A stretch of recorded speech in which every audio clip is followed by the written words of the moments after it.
नमस्कार आप सभी को। आप सभी का पुनः स्वागत है कहानी के 5वें हिस्से में। चलिए संस्कार और आसमां के मिलन को आगे बढ़ाते हैं। उसने मेरी हथेलियों पर अपना हाथ रखकर कहा, बोलो ना आसमां, मैं आज भी हक रखता हूं क्या तुम पर?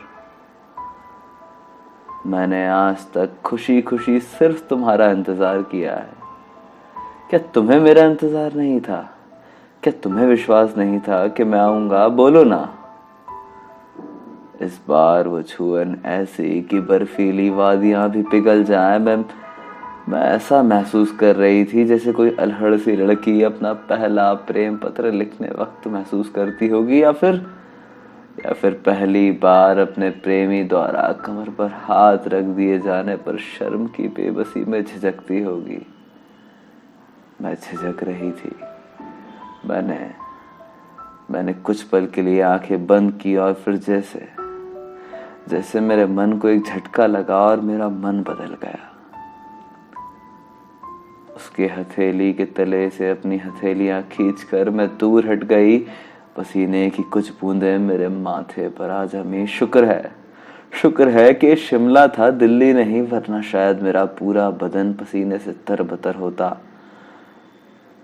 मैंने अपनी साड़ी के एक सिरे से अपना माथा पोंछ लिया। मैं उस पर सबसे ज्यादा विश्वास करने के बावजूद अब उसका साथ नहीं थामना चाहती थी।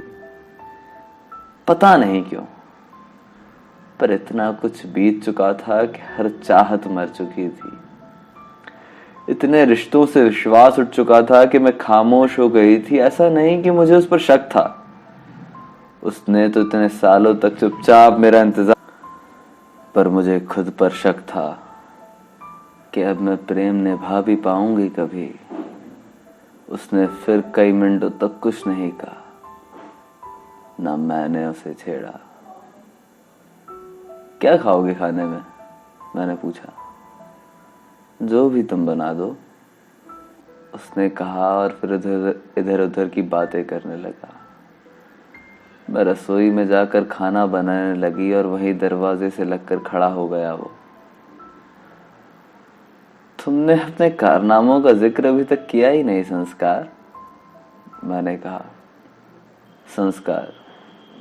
तुमने कुछ पूछा ही नहीं। क्या तुम खुश नहीं हो आसमां?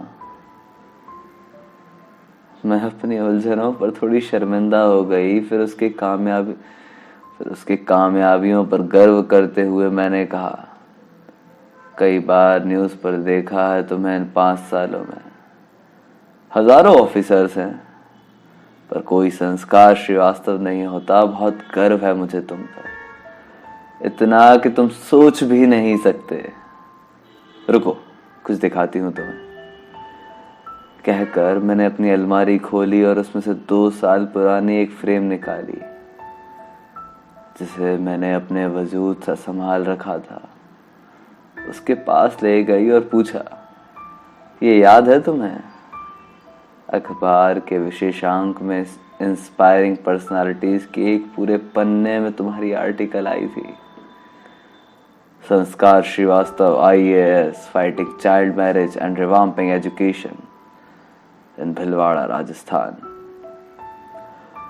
यह इस तरह उसके सामने पढ़ना मेरे लिए बहुत गौरवपूर्ण अनुभूति थी और सबसे महंगे सपने का पूरे होने जैसा था वो। और मेरी जुबान को ये हेडलाइंस ऐसे याद थे जैसे हर क्रिकेट फैन को 2011 वर्ल्ड कप जीतने के बाद रवि शास्त्री की वो कमेंट्री। मेरी आंखों में कुछ बूंदें तैर गईं, उसकी पलकें भी भीग गईं। आज मैं पूरी तरह जीत गया आसमां। तुम नहीं जानती ये इंतजार कितना कितना कितना लंबा था। ये इंतजार तुमसे अपनी प्रशंसा सुनना मुझे प्रदान किए गए हर प्रशस्ति पत्र से बढ़कर था, क्योंकि तुमने मेरी लगन देखी थी, मुझे तन्हा देखा था, मुझे रोते देखा था, चोट खाते देखा था। सारे जमाने को शिकायत थी कि मैंने रिश्ते नहीं संभाले, पर मेरी शिद्दत, मेरी कोशिशें तुमने देखी थी। तुमने मुझे गिरते, हारते, टूटते, बिखरते सब देखा था। और अगर तुमने ही कभी मेरी जीत ना देखी होती तो फिर मैं खुद को कभी खुश नहीं हो पाता। मैं कभी खुश नहीं हो पाता अपनी कामयाबियों पर, और ये सब कुछ व्यर्थ सा हो जाता। मैं भटकता रह जाता सुकून की तलाश में। मुझे इस पद या रुतबे से कोई व्यक्तिगत लगाव नहीं, पर इस पद की ताकत से जो बदलाव आए हैं ना आसमां, वही मेरी जिम्मेदारी और वही मेरा अभिमान है। इस ऑफिसर के टैग के साथ जो चंद जिम्मेदारियां बदली हैं, चंद जिंदगियां बदली हैं, उनके लिए मैं इस पद का सदा आभारी रहूंगा। आज जो तुमसे मिलने का हौसला आया है, शायद सब इसी की बदौलत है। हर रोज तुम्हारे साथ जीने के सपने देखे हैं मैंने इन 10 सालों में। तुम्हें खुश देखना चाहता था, चाहे कैसे भी। इतने बरस बीत गए ना कि जैसे जन्मों का इतिहास बदल गया हो और अभी तक हम मिल नहीं पाए थे। पर मुझे विश्वास था हमारा ना मिल पाना कुदरत को अपने चमत्कारों से विश्वास उठा देता। जितनी सच्ची मृत्यु है उतनी ही सच्ची थी हमारी ये मुलाकात। ये होना तो तय था आसमां।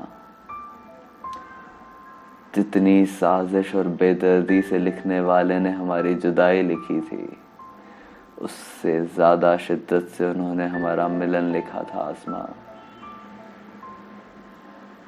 हम दोनों हमारी पीड़ा और सुकून में खामोश हो गए थे कुछ देर के लिए।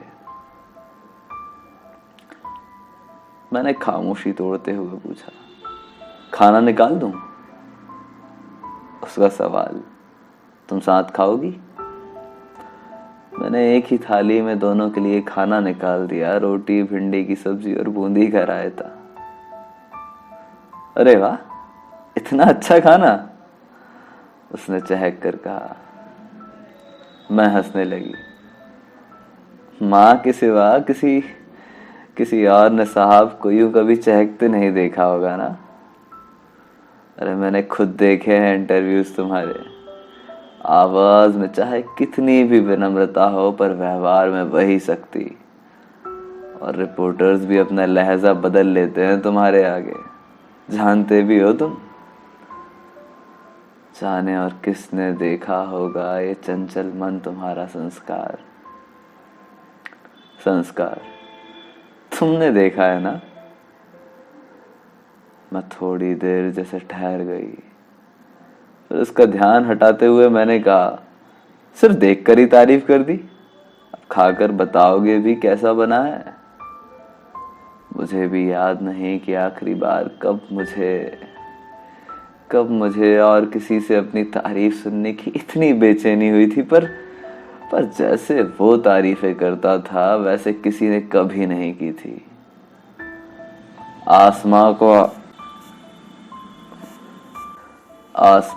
आसमां तक लाने में संस्कार का बहुत बड़ा योगदान था। मुझे सही गलत से ऊपर उठाकर इंसानियत का पाठ पढ़ाने में, अपने लिए लड़ने की मजबूती और औरों के लिए त्याग करने की जिम्मेदारी के एहसास कराने में संस्कार का बहुत बड़ा योगदान था।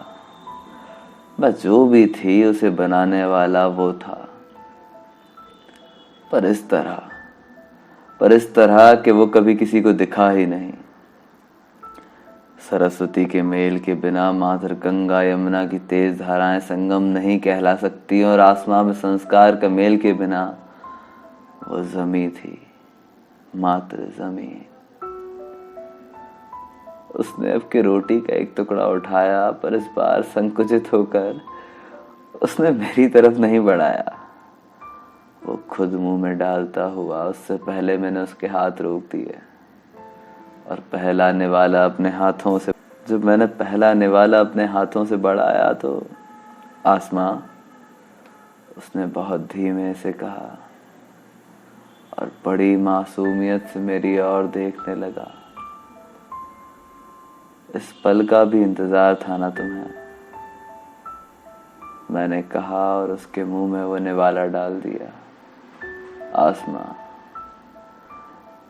मेरा नाम पुकार कर वो भावुक हो गया, मेरे सीने से लग गया। वो एहसास, वो एहसास इतना अबोध, इतना निश्चल था कि मैंने दुलार से उसका माथा चूम लिया और दूसरा कौर उसकी तरफ बढ़ा दिया। तुम ना सच में मम्मी जैसे करती हो और खाना भी उनके जैसे ही बनाया है। तुम दोनों मेरे पीछे ही रेसिपी शेयर करती थी क्या? कहकर वो मुस्कुरा उठा। ये बेवक्त के लतीफे उसके लिए अक्सर खुद को संभालने के जरिया हुआ करते थे। तुमने बताया नहीं, तुमने मुझे ढूंढा कैसे? क्योंकि मैं जानती हूं कि किसी को भी यहाँ का पता मालूम तो नहीं है।